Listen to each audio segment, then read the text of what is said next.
आज तुझा सगळा संभ्रम दूर करतो बघ. फक्त प्रामाणिकपणे लक्ष देऊ नये.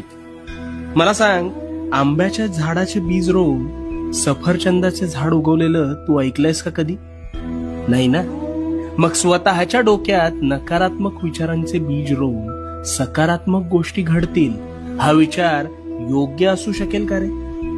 कदापि नाही. पण हेच घडतंय तुझ्या बाबतीत.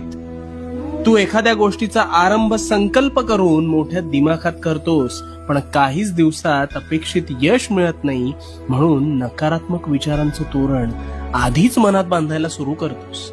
आणि मग गोष्टी मनासारख्या होत नाहीत, म्हणून कायम रडत बसतोस. नकारात्मक विचारांचं ग्रहण लागलंय रे तुला. तुझ्या विचारांच्या संभ्रमात तुझ्यावर नकारात्मक विचार हळूहळू तुझ्या नकळत आरूढ. आज तुझा सगळा संभ्रम दूर करतो बघ.